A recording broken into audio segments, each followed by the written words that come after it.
Buenos días, chicos. Buenos días, profe. Buenos días, profe. ¿Cómo han estado?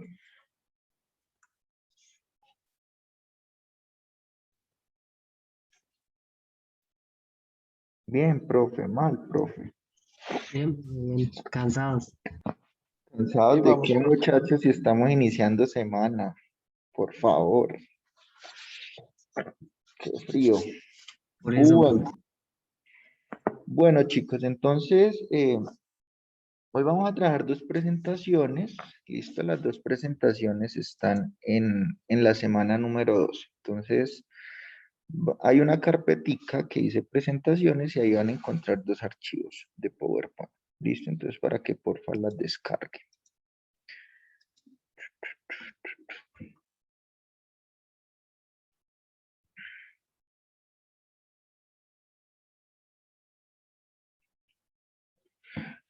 Una es la que dice clase 11 y otra es la que dice clase 12. ¿Listo? ¿Me confirman, porfa, si ya pueden ver mi pantalla, si son tan amables? Sí, Gracias, profe, ya profe. estás compartiendo. Listo. Bueno.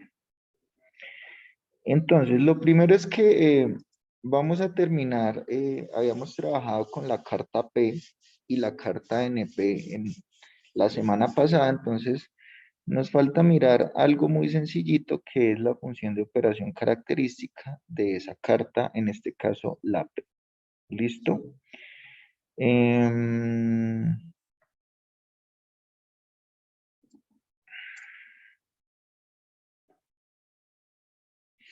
listo. Bueno.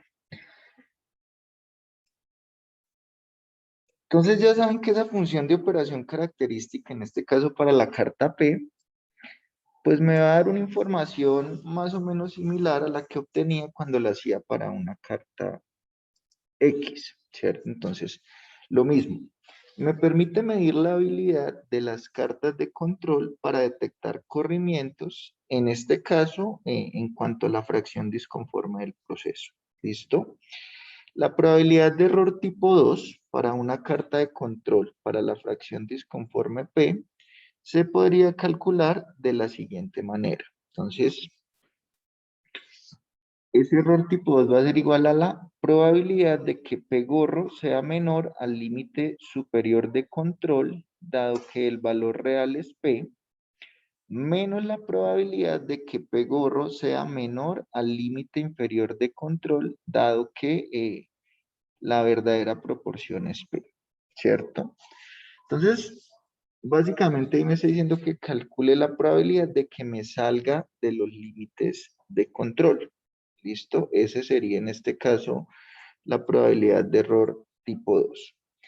Entonces, si yo a esta expresión del B la multiplico por n, entonces se me va a convertir en esta expresión que hay aquí en la mitad, ¿cierto? Me queda simplemente como la probabilidad de que D sea menor a n veces el límite superior de control, menos la probabilidad de que el número de defectos sea menor a n multiplicado por el límite inferior de control. ¿Listo? Entonces, ¿cuál es el tema? ¿Qué distribución de probabilidad tiene esa variable D? Entonces, si ustedes recuerdan por allá cuando vimos la carta P, habíamos dicho que esa de qué distribución de probabilidad tenía. binomial. Binomial, ¿cierto? Binomial, y en este caso recuerden que la binomial depende de dos parámetros. N, que sería el número de ensayos, y P, que sería la probabilidad de éxito. En este caso, pues, si yo no conozco el valor real de P, simplemente uso P gorro para estimarlo. ¿Listo? Entonces, en este orden de ideas, pues simplemente vamos a mirar el ejemplo que ya habíamos hecho, es decir, las cartas de control que ya habíamos realizado, y vamos a ver cuál es la probabilidad de error tipo 2. ¿Listo? Entonces, A ver qué era lo que habíamos hecho en ese entonces. Listo. Este era el archivo que estábamos trabajando.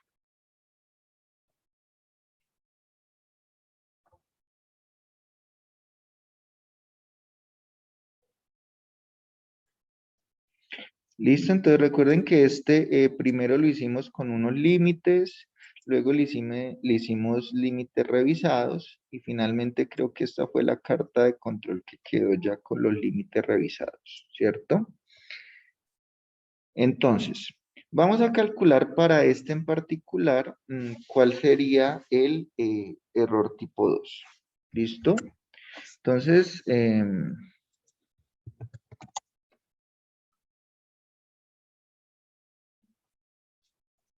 simplemente voy a evaluar esta expresión. ¿Listo? Entonces saquemos de acá los parámetros que necesitamos. ¿Listo? ¿Cuál sería aquí el valor de n?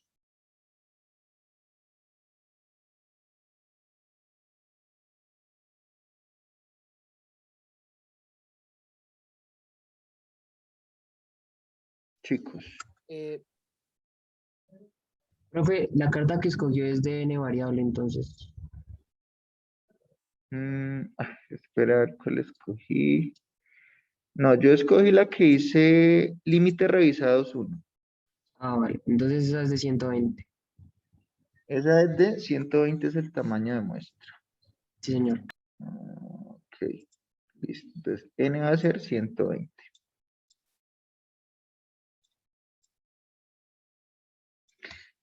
¿Cuánto va a ser P? En este caso sería lo que yo conozco como P gorro.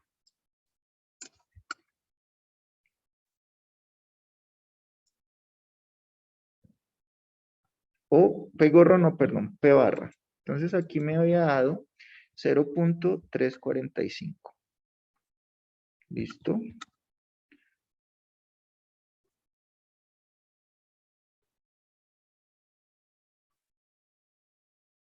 Bueno, ya sé que el límite superior de control, en este caso... pero ¿por qué no me pasa de uno? Entonces, en este caso, el límite superior de control es 0.475.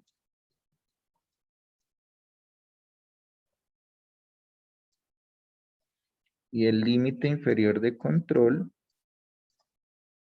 0.215. gracias.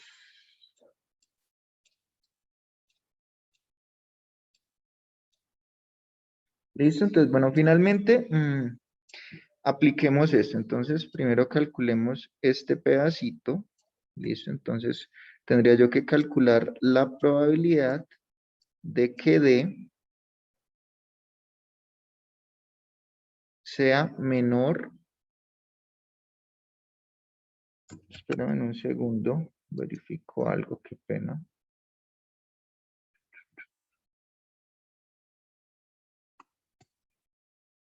Listo. La probabilidad de que D sea menor, en este caso, uy, qué pena, ese menor quedó bien feo. Sea menor a n por el límite superior de control. Entonces, me ayudan por favor multiplicando n por el límite superior de control y me dicen cuánto sería, por favor.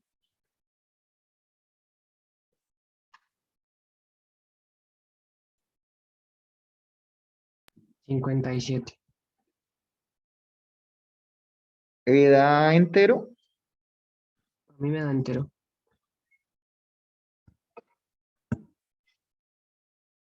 ¿A todos les da entero, chicos? Sí, profe, a mí también. Bueno, entonces tendría que calcular esto y a esto restarle la probabilidad de que D sea menor. Ahora, si por favor multiplican el tamaño de muestra por el límite inferior de control, ¿cuánto les da? 25.8. 25.8. ¿Listo? Ahora, la pregunta es cómo calculo esas probabilidades. Bueno, entonces, primero, si a ustedes no les da entero, como en el caso de este 25.8, Pues recuerden que la variable aleatoria binomial es una variable aleatoria discreta, ¿cierto? Es decir, solo puede tomar valores contables o infinitos contables. Entonces, en este caso, la probabilidad de que D sea menor que 25.8 es lo mismo que la probabilidad de que D sea menor que 25, ¿cierto? Porque recuerden que de 25 pasaría automáticamente a 26, porque los éxitos no pueden ser decimales, ¿listo? Ojo, no es porque sean decimales que la variable es discreta, no, es porque en este caso como lo que yo cuento son éxitos, pues los éxitos se cuentan un éxito, dos éxitos, tres éxitos. Es decir, no va a existir en este caso 25.8 éxitos, ¿cierto? Entonces, en este caso, simplemente acá yo lo redondeo al entero que esté por debajo.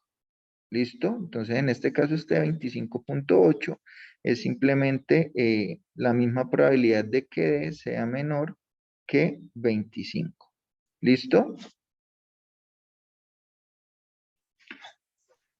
O entonces, más bien para que no se enreden, pues simplemente apliquemos la definición de acumulada. ¿Listo? Entonces, listo. ¿Cómo calculo la probabilidad de que D sea menor que 57? ¿A quién se le ocurre? Sabiendo que D tiene una distribución binomial. ¿Cómo lo haríamos? Entonces, si yo fuera a calcular la probabilidad de que D sea menor a 57, pues ¿qué tendría que calcular?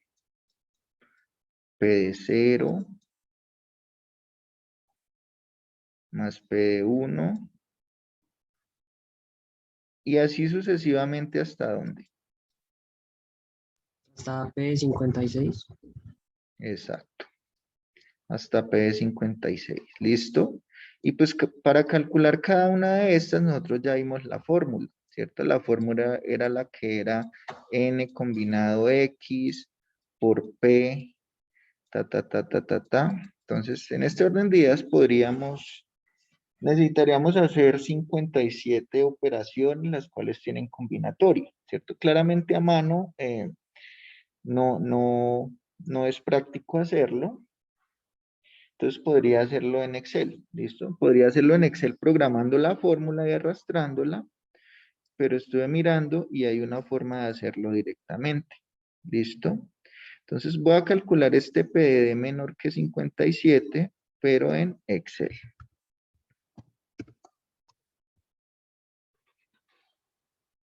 Listo, entonces aquí voy a poner el valor de X. Y X pues yo la voy a calcular entre 0, 1 hasta 56. ¿Listo?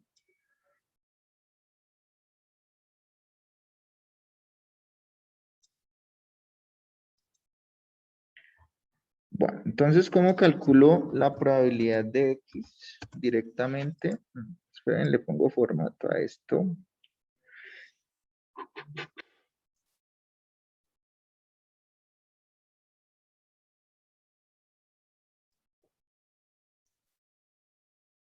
Esto es una P minúscula. No sé por qué la puse ahí mayúscula. ¿Listo?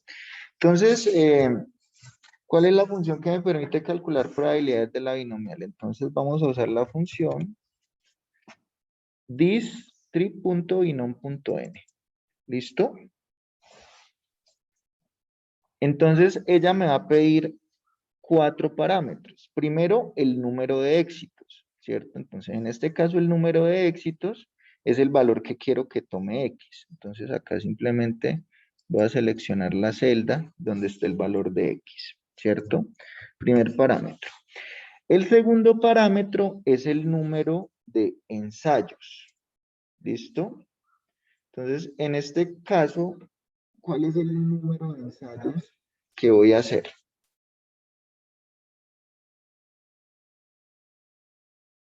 56 o 0. No.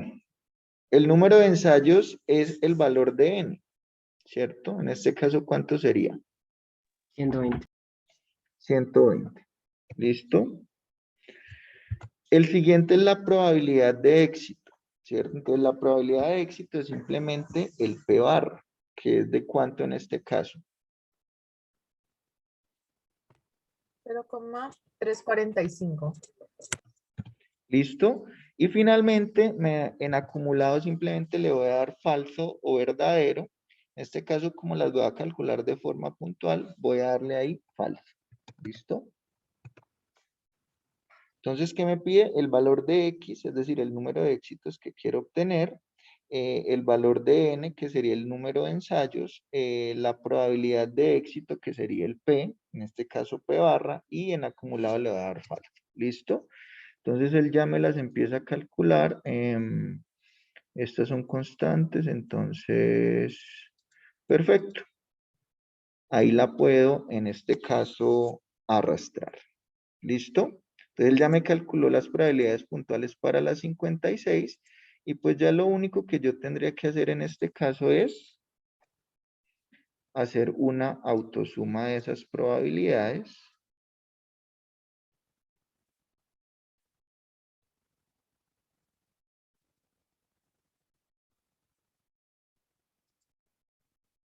¿Listo? Entonces miren lo que me dio. Trabajémoslo con 3 decimales. 0.998. ¿Listo? Es decir, esa es la probabilidad de que D sea menor que 57. Realmente es una probabilidad muy alta. La pregunta es, ¿sí tiene sentido que sea tan alta? Chicos.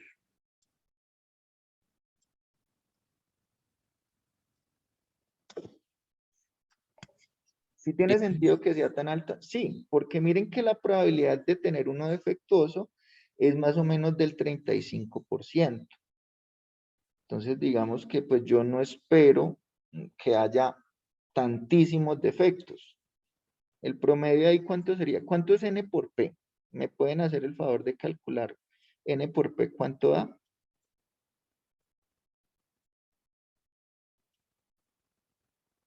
Que es la media de la distribución binomial. ¿Cuánto es N por P? 41,4. Entonces, miren que 41. la media es eso, 41.4, ¿cierto? Entonces, en promedio, más o menos, debe ser eso, en promedio, ¿cierto? Puede irse un poco hacia arriba o hacia abajo. Entonces, pues que sea menor de 57 es bastante probable. ¿Listo? Y de igual manera, vamos a calcular la probabilidad de que D sea menor a 25.8, ¿cierto? Entonces, ¿qué cambia ahí, chicos? Pues miren que del Excel que ya hicimos, podemos calcular esa probabilidad, ¿cierto? Sería simplemente sumar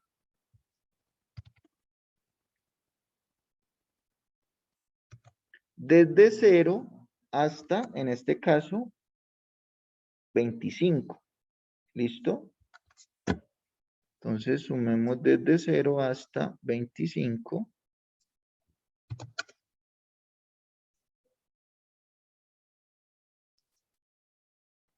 Y trabajando con 3 decimales, me da 0.002. ¿Listo?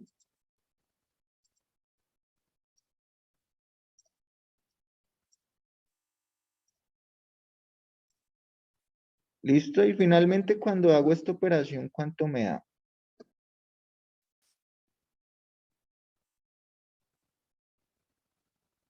Pero, profe, ¿qué hiciste para hallar la probabilidad del 25,8? Qué pena contigo.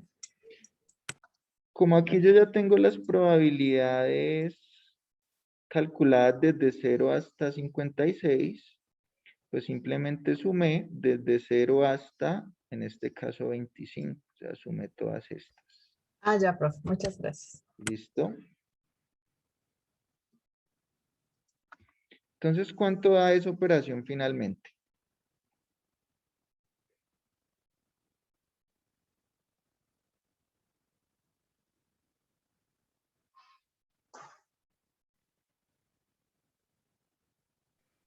$0,996.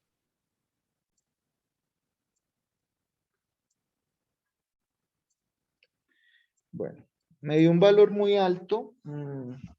Siento que tengo un error.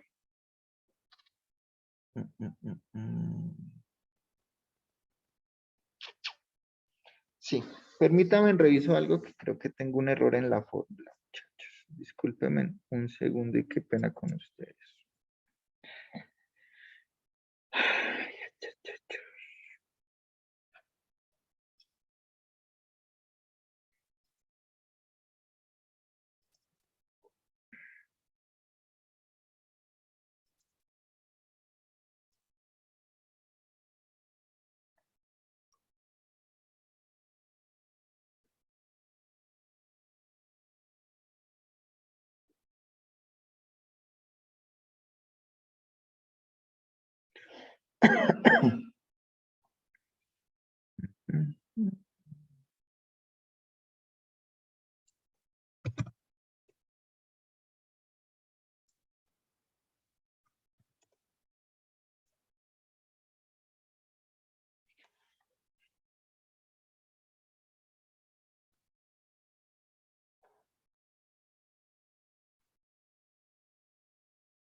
Bueno, chicos, no, aparentemente está bien la fórmula, pero no sé, no me cuadra mucho esa respuesta. ¿Saben por qué? Porque el tamaño de muestra es bastante grande.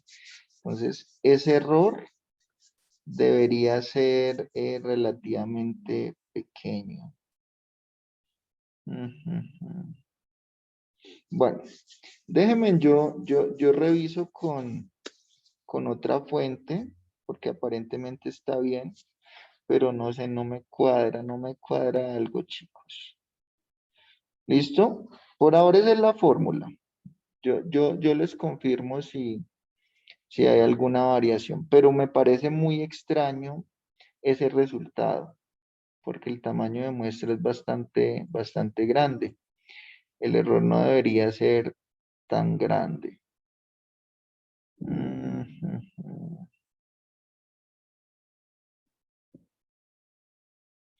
Bueno, yo les confirmo entonces si hay algún error en la fórmula, aunque técnicamente por ahora no lo hay, pero ese valor sí me dejó pensando un poco. ¿Listo? Bueno, entonces, asumiendo que,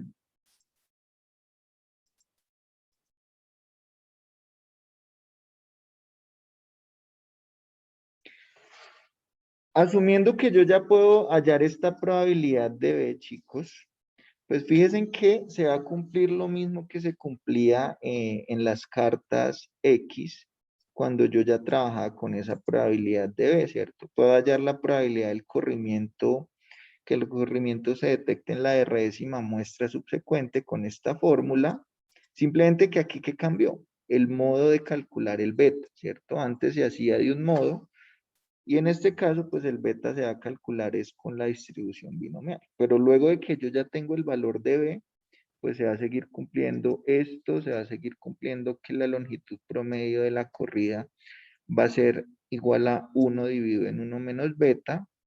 Y algo similar va a pasar con el tiempo promedio hasta la señal, siempre y cuando se tomen intervalos uniformes H, pues va a seguir siendo esto. Y esto, que también lo habíamos visto, se va a seguir cumpliendo. Entonces ahí la única diferencia es el método por el cual calculé el beta. ¿Listo?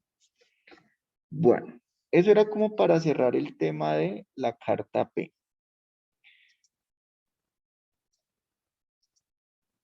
Entonces, por ahora, esta es la fórmula oficial. Sin embargo, déjenme, yo reviso de aquí al viernes a ver si efectivamente es esta.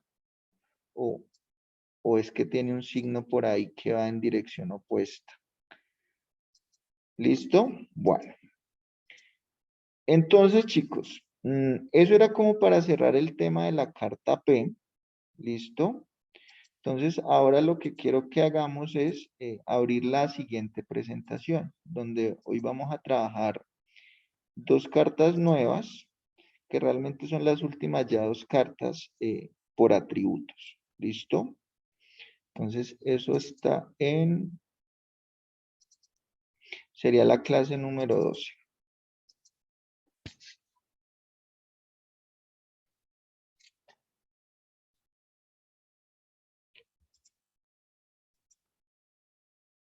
¿Listo? Entonces miren que ya de las cartas para atributos hemos visto la P y la NP. Y hoy vamos a ver la carta de control para los defectos C y la carta de control para defectos por unidad U, que digamos que también son hermanitas. Entonces, en las cartas de control para la fracción disconforme, que fue las que vimos antes, miren que yo lo único que hacía era un producto o una unidad de muestreo, clasificarla como conforme o disconforme, ¿cierto? Pero de cierto modo para mí era igual decir que era disconforme porque tenía un defecto, que decir que era disconforme porque tenía 10 defectos. O sea, en cualquiera de los dos casos, simplemente yo la clasificaba era como defectuosa o no defectuosa, pero no necesariamente yo lo asociaba al número de defectos que tenía esa unidad, ¿cierto? Entonces, si a mí lo que me interesa más es mirar realmente el número total de defectos que yo puedo encontrar en una muestra, pues el enfoque va a ser un poquito diferente.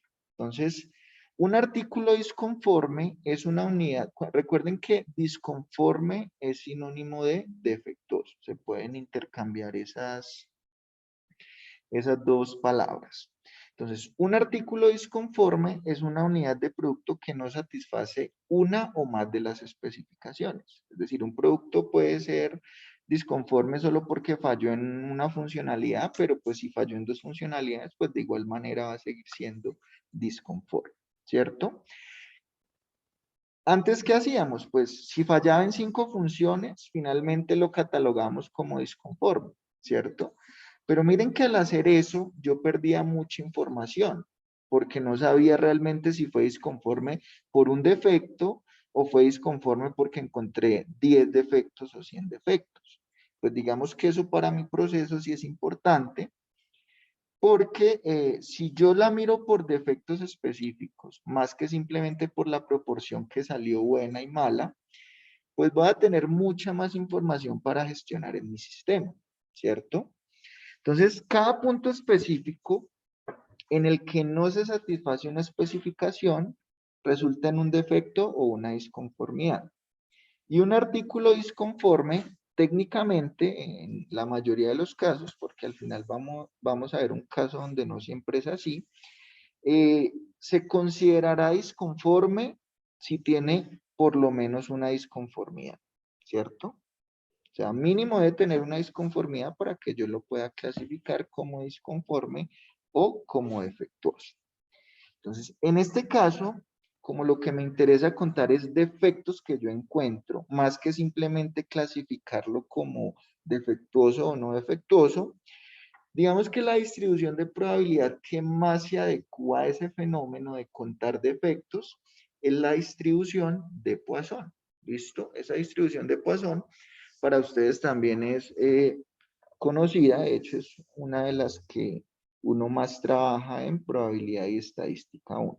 Entonces, recordemos en qué contexto se usa la Poisson, recordemos qué parámetros necesito conocer de esa Poisson y recordemos pues cómo es el comportamiento general. Entonces, lo primero es que la distribución de Poisson o variable aleatoria de Poisson es una variable aleatoria discreta, ¿cierto? Y en términos así coloquiales, ¿en qué tipo de fenómenos lo uso? Cuando yo tengo que contar algo, hacer conteos de algo dentro de un intervalo. ¿Listo? Y cuando digo un intervalo, pues uno siempre lo asocia a un intervalo de tiempo. pero no necesariamente, es cualquier tipo de intervalo, ¿cierto? Entonces, recuerden, ¿cuándo uso la Poisson? Cuando mi variable aleatoria son los conteos que yo puedo realizar en algún intervalo, ¿cierto? Ejemplos. A mí me podría interesar el número de personas que entran a un banco en el transcurso de 1 hora. Entonces, fíjense que ahí cuadra con la situación. Hay un intervalo de tiempo que es 1 hora y los conteos serían las personas que van llegando. Cada vez que una persona llega al banco, yo la voy contando, ¿cierto? Entonces, miren que ahí cumpliría esa definición. Otra, por ejemplo, a mí me interesa el número de huecos que hay en una calle de 100 metros, ¿cierto?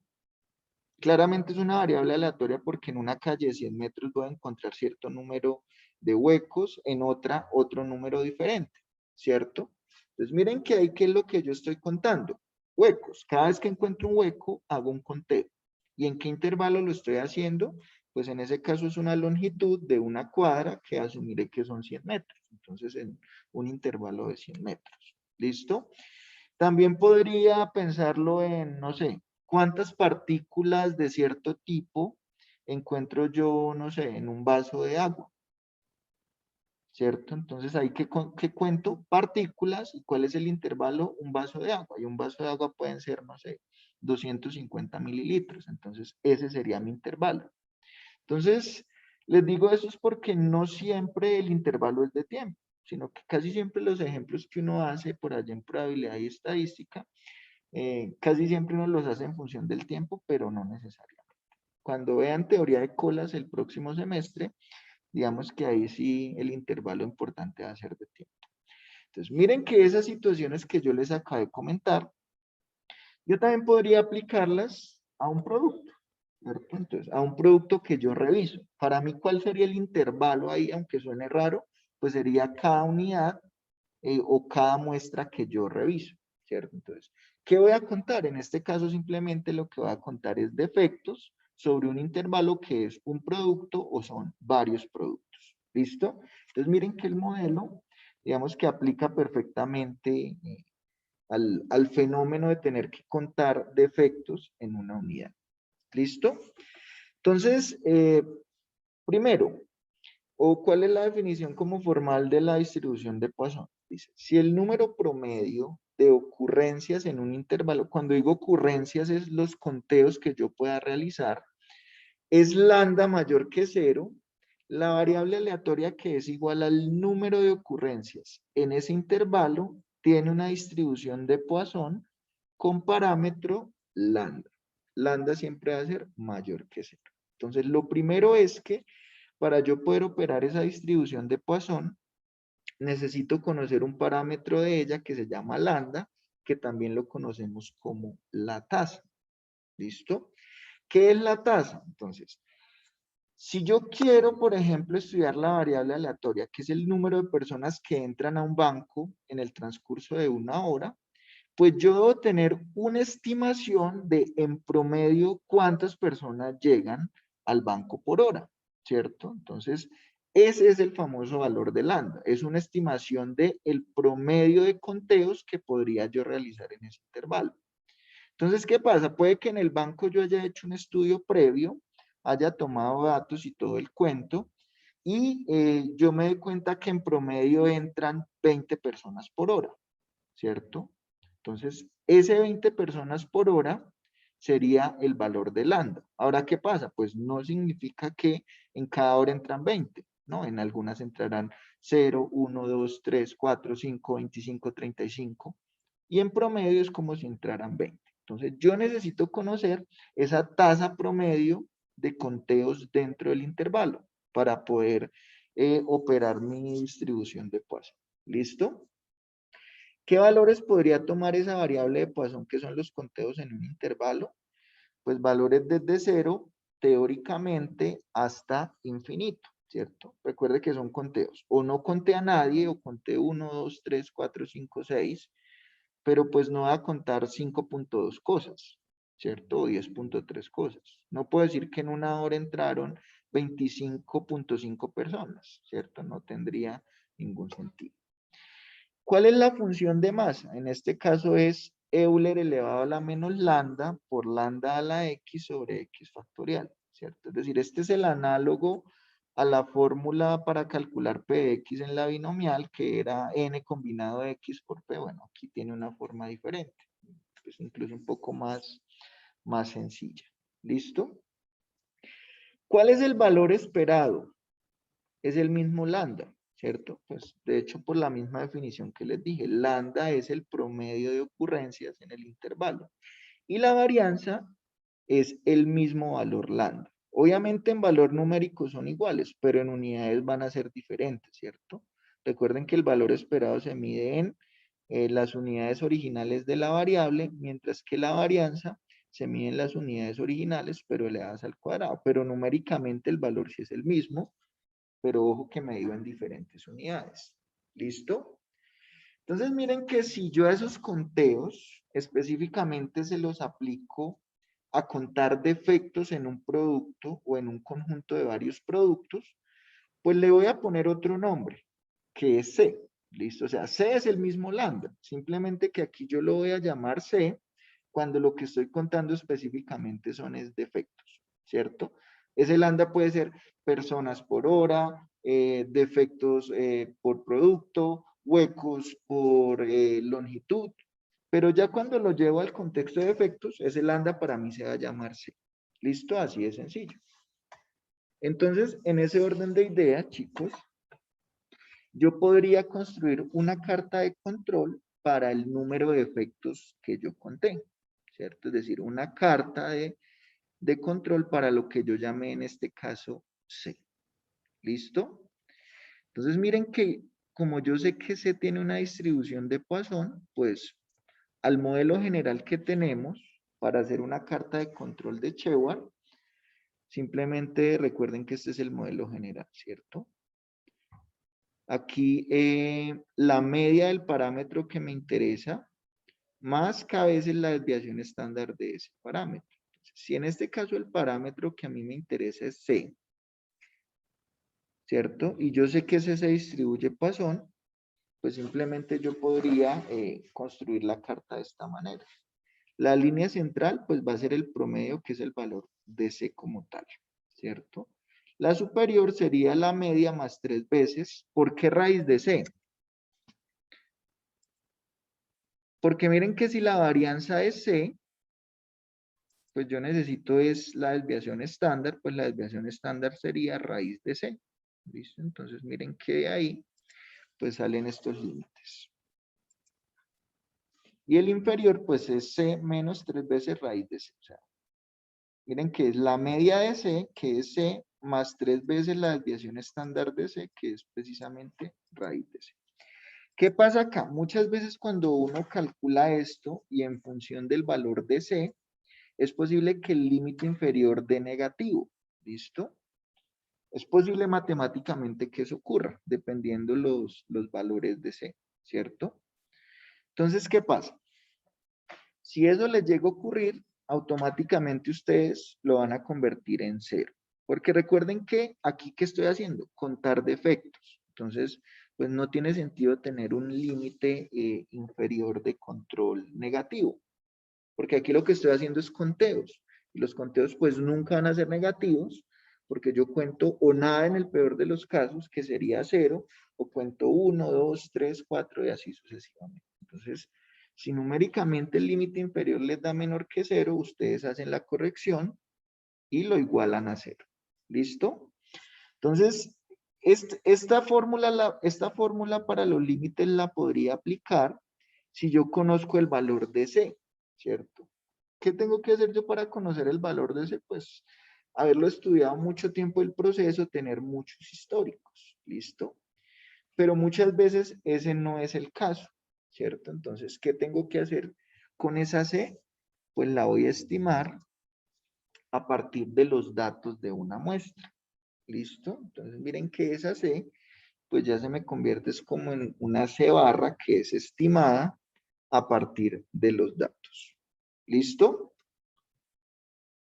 ¿Listo, chicos? ¿Y cómo calculo ese C barra si yo tomo varias muestras? Pues simplemente es sumar los defectos que encontré para todas las muestras y eso dividirlo en el número de muestras que yo tomé. ¿Listo? O sea, el promedio sencillito. ¿De acuerdo? Entonces, para hacer, vamos a hacer esta carta con el Excel que yo les mandé, pues que les mandé no, sino que les colgué ahí también en el aula. Entonces, creo que hice carta CIU, así se llama el archivo. ¿Listo? Entonces, vamos a construir una carta para el número de defectos. Profe, en la semana 12. Sí, señorita. ¿Listo? Y sería este que están viendo acá. Entonces hay dos pestañas, una que dice datos y otra que dice méritos. Vamos a trabajar inicialmente con esta que dice datos. ¿Listo? Entonces, en este caso, miren que las muestras son lotes. Es decir, yo lo que reviso no son unidades individuales, sino que para mí una muestra es un lote completo, ¿cierto? Y ese lote, en este caso, me están diciendo que está conformado por 30 unidades individuales. Entonces, en este caso, mis muestras van a ser en lotes, que a su vez cada lote está conformado por X número de unidades. En este caso, cada lote es de 30 unidades. ¿De acuerdo? Entonces, ¿qué pasa? Ustedes dirían, profe, pues, viendo esa situación, digamos que pues para mí es mejor simplemente revisar cada unidad y mirar cuántos defectos tiene, ¿cierto? Pero no siempre se va a poder hacer eso. Eso sería como lo ideal. Entonces, miren que aquí las muestras no necesariamente tienen que ser de una unidad, ¿cierto? Entonces, por ejemplo, aquí mi muestra va a ser de 30 unidades individuales. Pero lo que para mí es una muestra es el conjunto de esas 30, ese paquetico de 30. Pues bueno, aquí alguien ya se tomó la tarea de coger 32 en este caso lotes, revisar esos lotes y contar cuántos defectos en total encontró en cada uno de esos lotes, ¿cierto? Entonces, ¿qué pasa con este 24? ¿Qué significa? Pues miren que en ese lote había 30 unidades, entonces, por decirlo así, se revisaron las 30 unidades. Y los defectos de todas las que se encontraron con defecto sumaron 24. Ahora, ¿qué pasa con ese 24? Pudo ser que en todas las 30 se encontró uno, perdón, en todos los 30 no, que en 24 unidades se encontró ya un defecto. Y pues ahí sumaría ese 24. O pudo pasar también que en una unidad yo encontré 2, en otra unidad encontré 5, en otra estaba re mal y encontré 10, en otras no encontré ninguno, en otras encontré 1 y finalmente eso suma 24, ¿cierto? Esa es la interpretación de ese 24.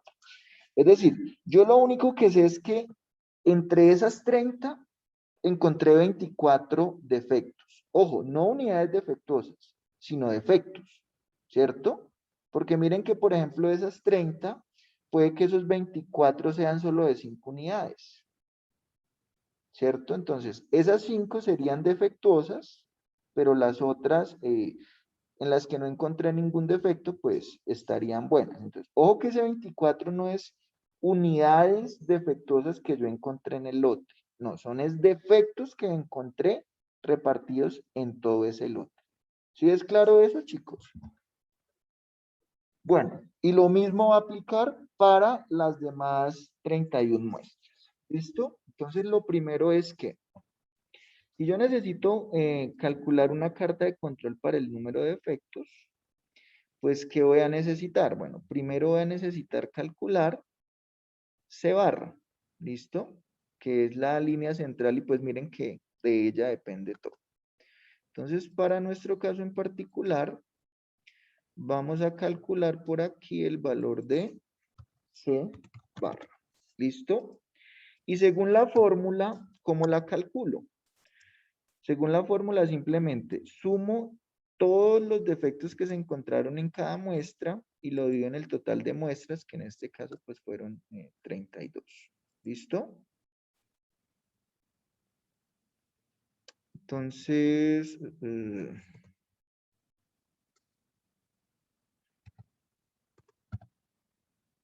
M en este caso es 32 y C barra en este caso va a ser simplemente la suma de todos los defectos que encontré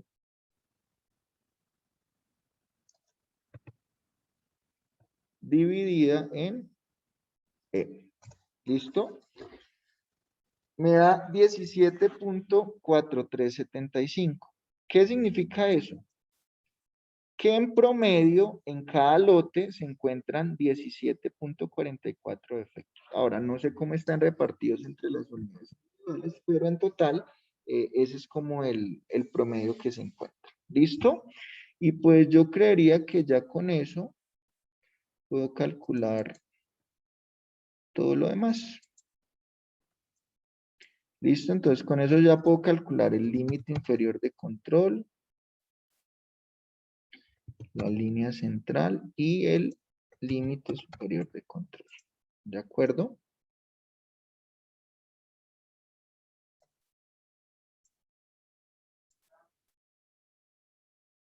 Bueno, entonces la línea central ya sé que es simplemente C barra. Ay, ¿qué hice?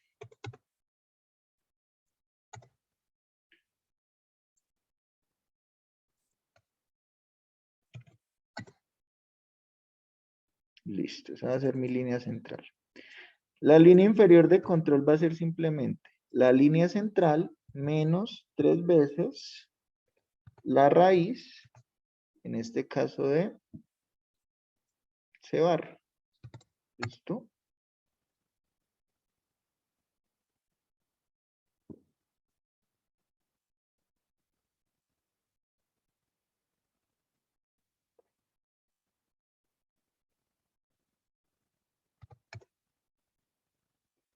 Y el límite superior, en este caso, simplemente le va a cambiar esto por un más. ¿De acuerdo? ¿Tenemos los mismos valores hasta el momento, chicos? Sí, profe. Listo, incluso, bueno, dejémoslo así.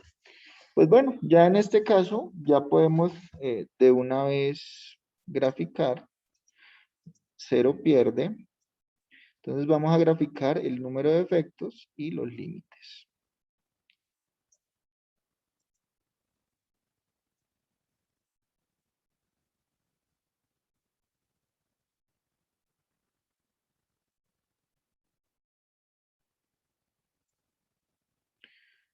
A ver, le arreglamos un poquito.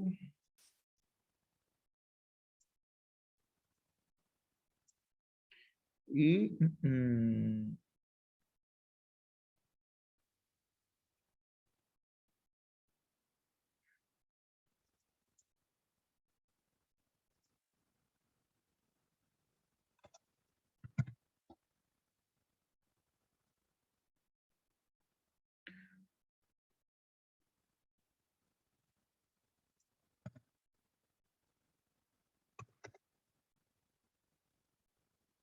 listo. Bueno, entonces esta es la gráfica que obtuve. Esta sería mi carta C.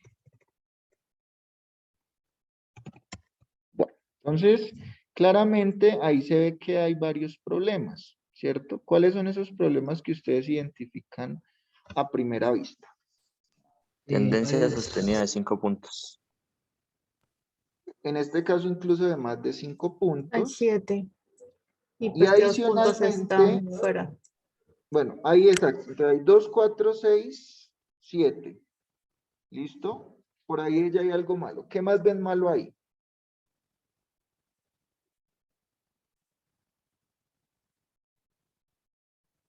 Los puntos fuera de los límites. 2 puntos fuera de los límites. ¿Qué más ven ahí?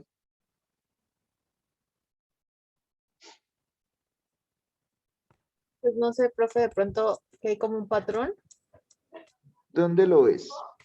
que forma como una M en toda la mitad, entre el punto 12 y el punto 16. Y pues, se vuelve a repetir entre el punto 25, creo que es, y el punto 29. No me parece.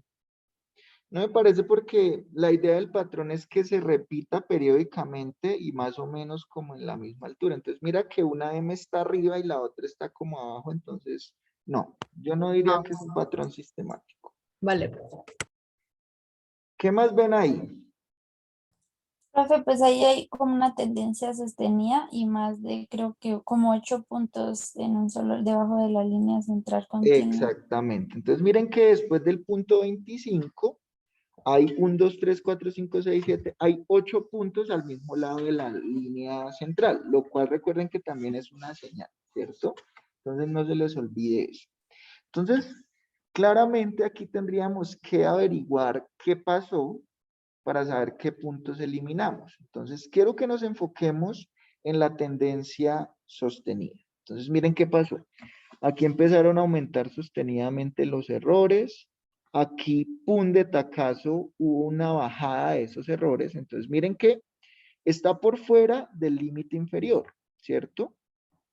Entonces, claro, no está bajo control, pero recuerden que aquí lo que estamos contando son defectos. O sea, en esencia, entre más abajo estén esos puntos, pues significa que en el fondo mi proceso puede, obviamente, no es que sea asegurado que está mejorando, pero claro, entre menos defectos yo cuente, significa que algo está bien porque se contaron menos defectos. Pero entonces si ustedes son un poquito más críticos y ustedes ven lo siguiente, ustedes ven que aquí empezó a subir sostenidamente el número de defectos, es como sospecha de que algo pasó, ¿cierto?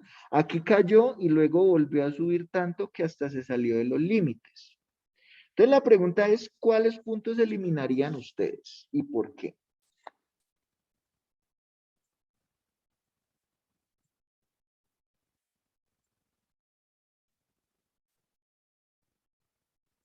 Los dos que están fuera de los límites para empezar. Entonces quizás es lo primero que ustedes harían, pero entonces miren que aquí, yo no sé qué pasó en la vida real, ¿cierto?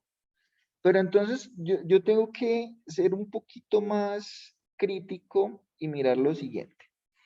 Fíjense que aquí algo debió pasar, probablemente se dañó una máquina, ¿cierto? Entonces tiene sentido que esto empiece a aumentar o de pronto se contrató un operario nuevo, pero miren que este punto es extremadamente sospechoso. Teniendo en cuenta que el siguiente vuelve y sube, probablemente este sea un error. Un error en, de pronto el inspector, no sé, no era nuevo y no sabía cómo medir bien los defectos o no sabía clasificar los tipos de defectos y quizá entonces él obvió muchos defectos. ¿Por qué digamos que yo puedo con cierto nivel de seguridad decir eso? Pues porque miren que el siguiente punto sigue subiendo, o sea que este punto es estadísticamente demasiado extraño, ¿cierto? Entonces miren que aquí finalmente yo lo que puedo sospechar es que esta tendencia sostenida siga hasta el punto 24. ¿Sí me hago entender? Entonces en ese orden de ideas voy a eliminar todos estos puntos que están entre el 16 y el 24. ¿Listo? Entonces miren que ya el tema, chicos, pues no es solamente ver la gráfica. O sea, yo sé que aquí nos queda muy difícil porque no tenemos contexto de la situación, pero miren que a veces hay patrones que le advierten a uno que algo muy raro está pasando. Entonces, aquí no puedo alegrarme que, ay, no, es que los defectos disminuyeron. Fue genial. No, mire, se nota que es algo demasiado atípico porque entre otras cosas siguió subiendo, ¿cierto? Entonces, lo más probable es que hay un error en la inspección, entonces tendría que mirar yo quién estuvo inspeccionando en ese momento. ¿Será que si es nuevo y no sabía o será que es viejo y lo que hizo fue manipular para no... Eso creo que ya lo hemos hablado en la clase pasada. Entonces, sí es claro que este patrón aquí es muy interesante, por eso aquí hay una tendencia sostenida como que algo tuvo que pasar y, o sea, ¿por qué bajaría así de una y después vuelve y sube? Lo más probable es que haya un error humano. ¿Sí me hago entender, chicos? Sí, señor. Sí, profe, sí, señor. Bueno, entonces, en ese orden de ideas voy a eliminar desde el 16 hasta el 24, que es donde algo tuvo que haber pasado para que eso haya aumentado tanto, ¿cierto? O sea, lo más probable, lo que les quiero decir es que si uno va a investigar, digamos que los datos como que yo tengo certeza de que algo tuvo que haber pasado, o sea, tengo que encontrar qué pasó porque ahí algo debió pasar. Entonces, ¿qué voy a hacer acá? Pues voy a decirle, voy a guardar una copiecilla y la voy a llamar límites revisados.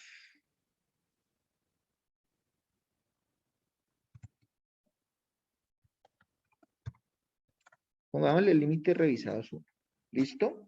Entonces, en este caso yo voy a eliminar, dije que el 16 hasta el 24. Entonces vamos a ver qué pasa.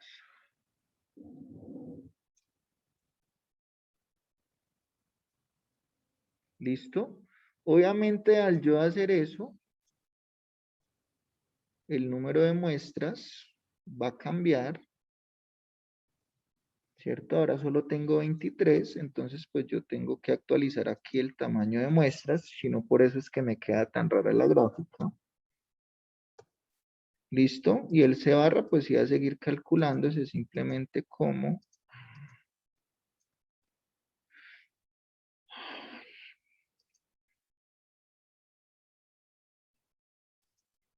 ¿Por qué no me resaltará las celdas? Ah, muchachos, ya empezó Excel a molestar. Entonces sería simplemente este número.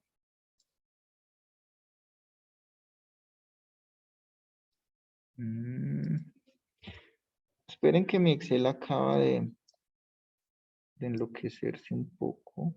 Ahora sí. Porque la suma me da eso, muchachos. Pero bueno, o sea, ahí está programada, entonces simplemente debo coger los mismos datos. ¿Cuánto les dio el C barra a ustedes, chicos? 16,5, Igual, profe. Igual. ¿Listo? Sino que es que mi desesperación es porque mira que le doy acá y no me resalta dónde las hizo. Y cuando cojo las que debió en teoría sumar, ahí me la suma bien pero suelto y mire que me da otra cosa. ¿Cierto? Entonces por eso, pero cero estrés. Cero estrés. ¿Listo? Entonces ya con eso se recalculan automáticamente los límites al tenerlo formulado. Entonces esta sería la carta que obtengo finalmente. ¿Cierto? Entonces lo mismo. ¿Esa carta está bajo control o no? Después de haber quitado esas observaciones que tenían ese comportamiento, la verdad, muy interesante. ¿Sigue o no estando fuera de control? Es una pregunta en Dime. este caso. Digamos, como en este caso son defectos y pues entre más, o sea, si están por debajo de la línea del límite, bueno, de la línea central, digamos esos 8 puntos que se podrían considerar como que está fuera de control o que algo está pasando. Ujú. ¿Eso acá se tomaría como eso, como que algo está pasando o que de hecho pues está bien, analizando pues este tipo de carta? Entonces, eso era precisamente al punto que íbamos. Muy bien. Entonces, miren que si yo miro esta carta de control y de pronto simplemente la miro como una carta de control y no entiendo el contexto, que en este caso lo que estoy haciendo es contar defectos, yo digo, pues el proceso está fuera de control, porque claramente hay, desde la 16 hasta la 23, están todas por debajo de la línea central, ¿cierto? Y entonces yo digo, sí, está fuera de control, pero están por debajo de la línea central, entonces finalmente ahí sí se ve que de forma sostenida los defectos están disminuyendo, ¿cierto? Muy diferente al caso de acá, donde yo sería un iluso si me alegro por este punto aquí abajito. Ah, claro, disminuyeron los defectos, pero no, miren que fue un caso extraño, incluso después subió. Pero ya cuando yo miro esta carta, entonces yo veo que ahí sí como que hubo un cambio positivo en mi proceso real. Es decir, los defectos sí empezaron a disminuir de forma sostenida, ¿cierto? Entonces, está el dilema de, ok, la carta está fuera de control, el proceso mejoró. ¿Ustedes qué harían en este caso? O sea, si van a seguir monitoreando ese proceso, ¿qué harían? Cuéntenme, ustedes ya tienen herramientas para decirme. Ustedes ya saben y sospechan que hubo un mejoramiento del proceso y ahí se ve por qué los puntos tienen esa tendencia a estar todos por debajo de la línea central. ¿Qué harían ustedes? Porque igual necesito construir la carta para seguir monitoreando. Seguir tomando muestras, o sea, seguir midiendo a partir de ahí. Entonces, exacto. Miren que en este caso es como que el proceso cambió. Entonces, tiene un comportamiento diferente de 16 hacia atrás y después de 16 hacia allá, eso es como si fuera otro proceso diferente. Entonces, aquí no tiene sentido que yo haga los límites con estas muestras solamente. ¿Por qué? Porque es como si tuviera dos procesos mezclados. Y miren que es lo chévere de esta carta. Miren que qué pasa. Si ustedes se dieron cuenta que aquí había un error en la máquina o en el operario, pues lo más probable es que, pues, si era la máquina se haya arreglado o si era el operario se cambió por otro o se capacitó. ¿Y cuál fue la reacción del proceso ante ese cambio que hicieron? Pues precisamente que el número de efectos empezó a disminuir de forma sostenida. Entonces, aquí es como si hubiera dos procesos diferentes. ¿Cuál sería el método correcto? Seguir monitoreando este proceso para tener más observaciones. Entonces, uno empezaría a tomar muestras desde la 16, que fue donde empezó, por decirlo así, el nuevo proceso, ¿cierto? Y seguir tomando muestras para ver cómo sigue comportándose, ¿cierto? Si yo veo que eso después vuelve y sube y se comporta de esta manera, pues finalmente sí podría aquí retomar estos límites. Pero si veo que sigue comportándose así, pues tendría que recalcularlos, pero ya en función de este nuevo comportamiento. Entonces miren que las cartas ya me dan mucha más información. Es decir, pues creo que ya estamos aburridos de calcular límite superior, límite inferior, arrastre, sume. Es mecánico y ya se vuelve aburridor. Pero entonces ya estas cartas de atributos me dan como más información que si yo me guío solo por lo estadístico, pues puedo cometer muchos errores y usarla de manera inadecuada, ¿cierto? Acá digo, no, pues el proceso está fuera de control. Eliminemos de estos 8.5, eliminemos todos. Entonces probablemente quede midiendo mal el proceso, ¿cierto? Entonces miren que ya es como que no es solo modelos matemáticos, sino también necesito tener esa parte de conocer el proceso, ¿cierto? Y ver qué pasó realmente. Lo que nos decía el señor de investigación de operaciones. El modelo matemático por sí solo no va a funcionar, ¿cierto? Y ese es uno de los errores pues, uno de los riesgos de usar investigación de operaciones, que uno confía demasiado en el modelo matemático, pero no tiene en cuenta el sistema real que está representando. ¿De acuerdo? Entonces, este caso, ¿qué haríamos entonces? Pues seguir monitoreando el proceso y volver y recalcular los límites, ¿cierto? Eso es lo que haríamos. Yo no lo voy a hacer, pues porque por cuestión de tiempo, pero eso es lo que deberíamos hacer, tomar muestras adicionales. Entonces, por ahora vamos a suponer que estos son los límites de control. ¿Por qué? Porque aunque yo sé que está fuera de control, pues yo sé que aquí finalmente el proceso mejoró. Entonces vamos a suponer que esta es mi carta. Ahora, si les preguntan, ¿el proceso está fuera o no de control? Pues si les presentan esta carta, ustedes dicen que sí. Y eso tendrían que responder, por ejemplo, en el examen, ¿cierto? Pero en la práctica, pues ya saben que eso tiene otras implicaciones, ¿cierto?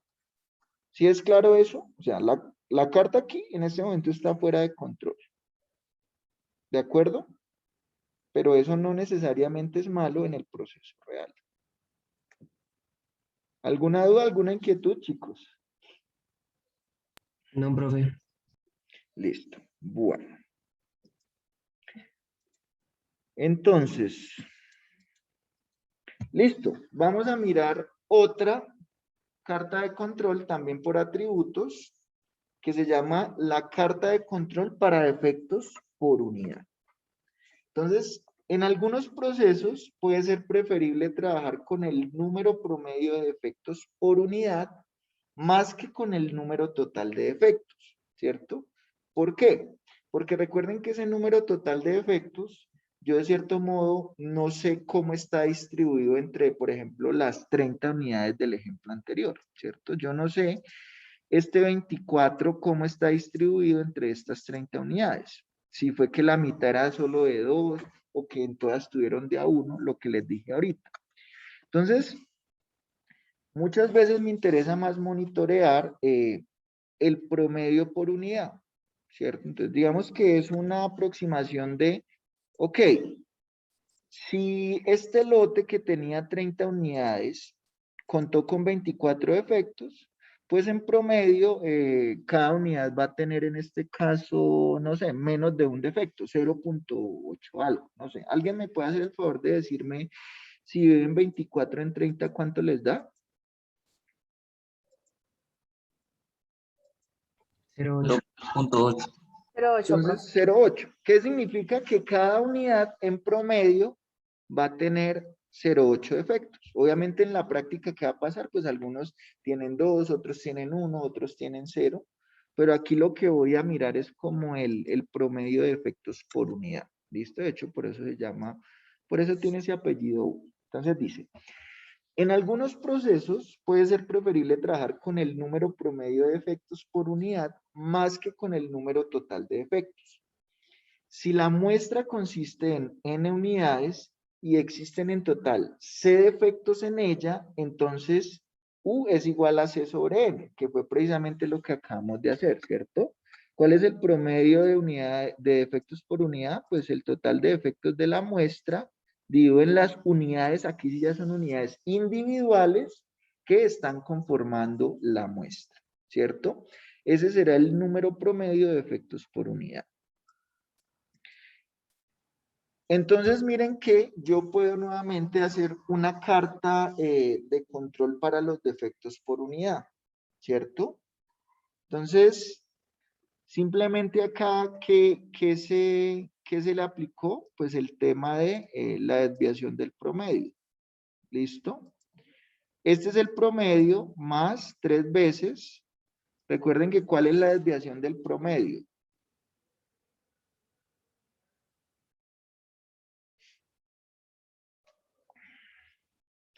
En este caso, miren que U es el promedio, pero como aquí yo ya lo tomo por unidad, pues simplemente acá lo divido en N, para que ya me dé por unidad. ¿De acuerdo? ¿Y cómo calculo ese U barrita? Entonces, miren que simplemente calculo el U sub I, que sería en ese caso el número promedio de defectos por unidad de la muestra I, y lo divido en el total de las muestras. ¿De acuerdo? Entonces, fíjense que a partir de los datos que tenemos del anterior, podemos hacer la carta de control de defectos por unidad para el ejercicio que estamos haciendo acá. Entonces, vamos a suponer que estos son los datos. Entonces, nuevamente voy a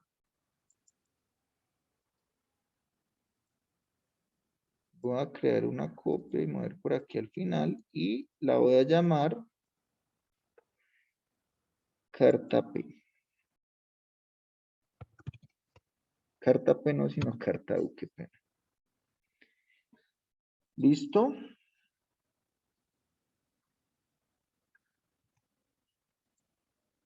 Entonces, lo mismo. Aquí estoy teniendo, en este caso, 23 muestras, cada una con un tamaño de 30. ¿Listo? Entonces, ¿qué necesitaría yo en este caso? Pues ya no necesito, mejor dicho, yo ya no voy a graficar el número de defectos, sino que voy a graficar es U sub I. ¿Y qué sería U sub I? El número promedio de defectos por unidad. ¿De acuerdo? Entonces, ¿cómo calculo el U sub I? Pues simplemente sería el total de defectos que yo tengo en cada muestra y lo voy a dividir en el número total de unidades individuales que conforman esa muestra, que sería en este caso, ¿cuánto? 30. 30. ¿Listo?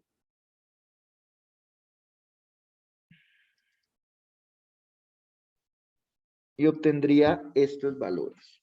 ¿De acuerdo?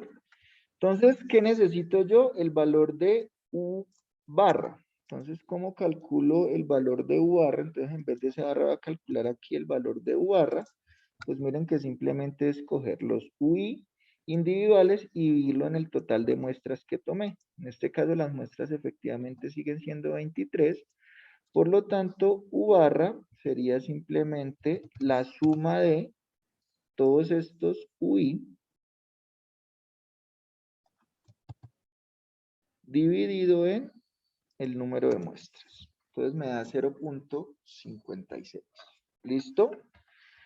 Por lo tanto, bueno, la línea central va a seguir siendo U barra, como lo tenía ahí programado. ¿Y qué pasa aquí? Que le tengo que modificar al límite inferior. Entonces ya no es la raíz de E4, sino que es la raíz de E4, pero dividido en el tamaño de muestra, ¿cierto? Entonces voy a coger este E4 y lo voy a dividir en el tamaño de muestra, que en este caso es 30. ¿Listo? Ya lo actualizo y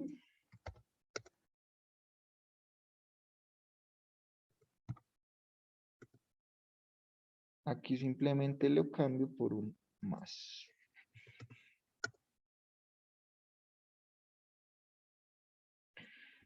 ¿Listo? Y cuando la grafique, pues vamos a ver que tiene la misma forma de la gráfica anterior, pero pues obviamente está medida en otras unidades. Es decir, eso se ve en el cambio de los límites. ¿Listo?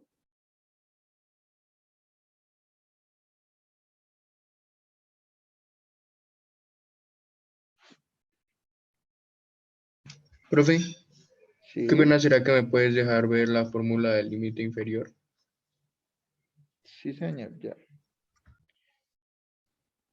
Entonces, miren que lo único es que dentro de la raíz tengo que dividir en el tamaño de muestra, que es 30. Profe, ¿puede ya dejarme ver la de UI? Es que me atrasé. Entonces simplemente es el número de efectos sobre el tamaño de muestra de cada, no el tamaño de muestra, perdón, sobre el número de unidades individuales de cada muestra, que en este caso es 30.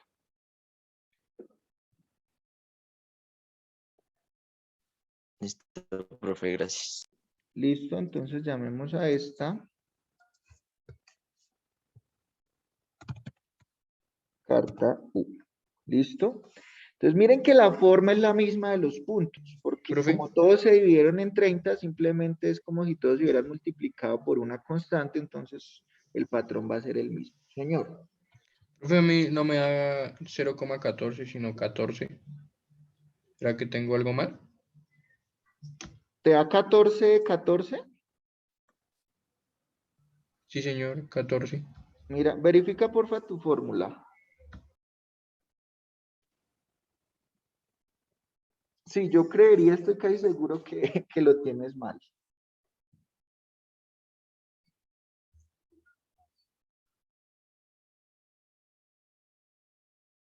Ya encontré el error, profe, gracias. Listo. Bueno. Entonces lo mismo. Miren que aquí simplemente es la misma gráfica de acá, pero obviamente medida en otra escala. ¿Cierto? Entonces este era el total de efectos y esta era el promedio de efectos por unidad. ¿De acuerdo? Entonces miren que teniendo la una, pues tengo automáticamente la otra. Entonces ustedes dirán, pero profe, pues ¿para qué hace uno eso? O sea, ¿por qué hace las dos si igualmente pues tienen la misma forma? Pues la empresa va a decidir cuál le conviene más, cuál es más fácil para interpretar, ¿cierto? Si les preguntan a ustedes cuál sería mejor,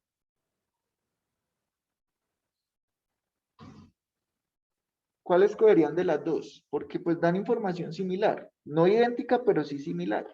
Es decir, para ustedes, ¿qué es más importante? ¿Monitorear el total de defectos o monitorear los defectos promedio por unidad? Yo creo que el promedio por unidad. El total de promedio. Entonces, miren que, por ejemplo, un operario, cuando él mira, empezando porque cuando ustedes cuentan los defectos siempre les van a dar enteros, ¿cierto? Es decir, miren que estos valores siempre son enteros. Entonces, por ejemplo, si ustedes tienen que trabajar con un personal operativo pues que no conoce mucho el tema de cartas de control, para él va a ser mucho más fácil interpretar la carta de defectos, ¿cierto? Porque mire que los defectos son enteros.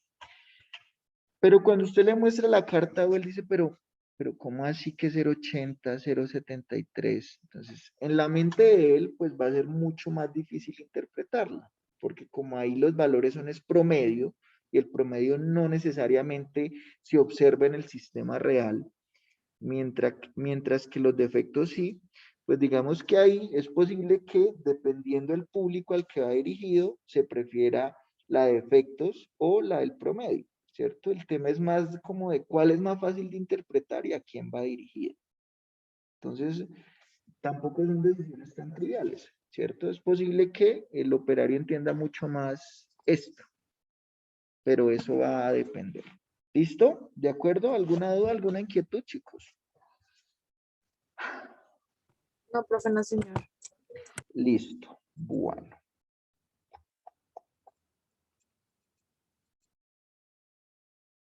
Ahora, esta carta U también se podría hacer para un tamaño de muestra variable. Digamos que ese es muy común en la vida real. ¿Por qué? En el ejemplo que acabamos de hacer, pues asumimos que todos los lotes son de 30, ¿cierto? Pero es posible que algunos lotes no se alcancen a revisar completas las 30 unidades. Entonces, en uno solo se revisan 25, en otro solo se revisan 10 y así sucesivamente. Entonces, digamos que aquí el tamaño de muestra variable es bastante frecuente. Entonces, pues, el ajuste que hay que hacerle, pues es simplemente, miren que aquí ya el U barra se va a calcular de manera un poquito diferente, pues como cada muestra tiene un tamaño diferente, ¿cómo se va a calcular el U rayita? Pues va a ser el U individual, pero dividido en la sumatoria de todos los tamaños de muestra, ¿cierto? Antes simplemente lo dividíamos en M por N, ¿cierto? Porque como cada una de las M muestras tenía el mismo valor de N, era multiplicar. Pero entonces aquí hay que mirar las 5 de la muestra 1, más las 10 de la 2, más las 20 de la 3, y así sucesivamente. Entonces, lo primero es que se debe ajustar el cálculo del U barra, ¿cierto? Y pues lo único es que aquí ya los límites nuevamente van a tener esa característica que ya sabemos cuando se trabaja con n variable, y es que los límites van a ser ahora también variables, ¿cierto? También está la opción que les planteé el tamaño promedio de muestra, pero pues realmente no lo quiero seguir usando porque ya vieron que pues la es más complicada la interpretación y no puedo confiar completamente, ¿cierto? Que fue lo que nos pasó en el ejemplo pasado. Entonces, aquí simplemente vamos a usar el enfoque de límites de control que también van a ser variables. ¿Listo? Entonces, voy a coger nuevamente esta carta U. Voy a crear una copia y la voy a llamar carta U con n variable. ¿Listo? Entonces, ¿qué le voy a cambiar a esta señora? Primero, vamos a suponer que el número de efectos es el mismo. Vamos a suponer que igual toma 23 muestras, pero lo que ya no voy a suponer es que el tamaño de muestra en todas es 30. Es decir, que cada muestra o cada lote está conformado exactamente por 30 unidades. O puede ocurrir que sí, todos los lotes son de 30, pero usted no haya podido por X o Y motivo revisar las 30 unidades de cada lote, ¿cierto? Entonces vamos a adicionar por acá el valor de NI. Entonces, no sé, estos valores sí me los voy a inventar.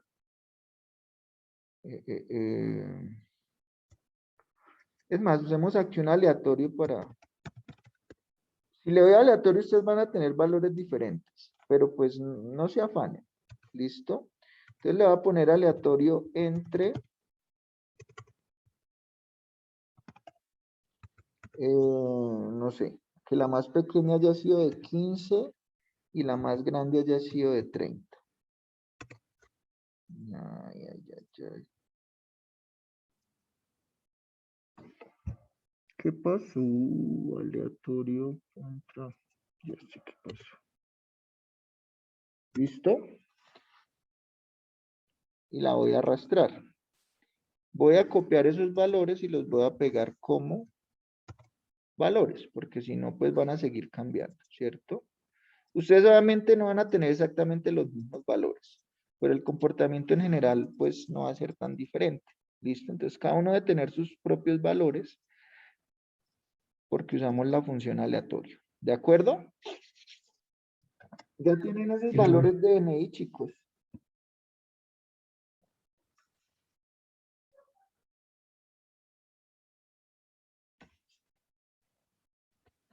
¿Todos vamos ahí?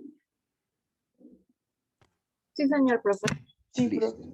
Bueno, entonces, voy a recalcular el UI, ¿cierto? Entonces, el UI ya no está, va a estar dividido en 30, sino va a estar dividido en su respectivo tamaño de muestra.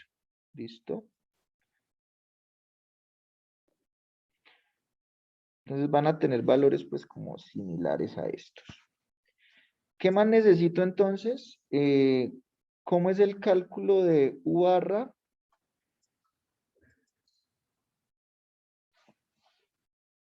Entonces en este caso es coger UI y dividirlo en el total de N. No, creo que hay un error ahí en esa fórmula.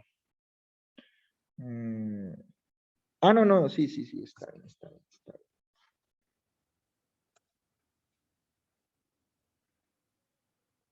Entonces, vamos a calcular ese U barra, en este caso, ¿cómo sería?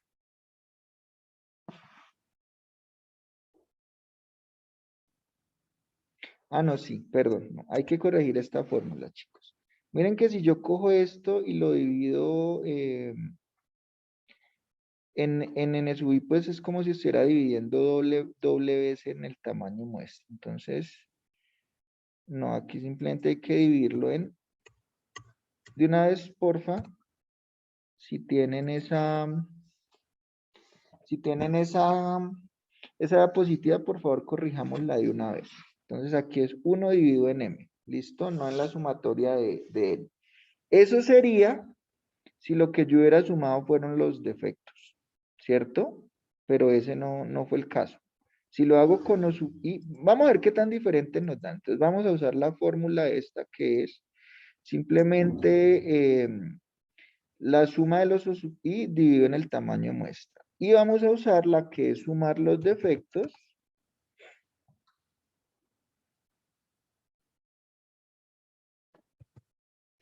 Y lo vamos a dividir aquí, sí, en este caso sería por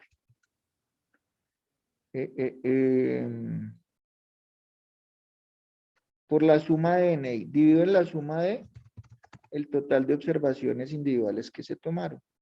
¿Listo? Nos debe dar un valor muy similar. Ups, mentí.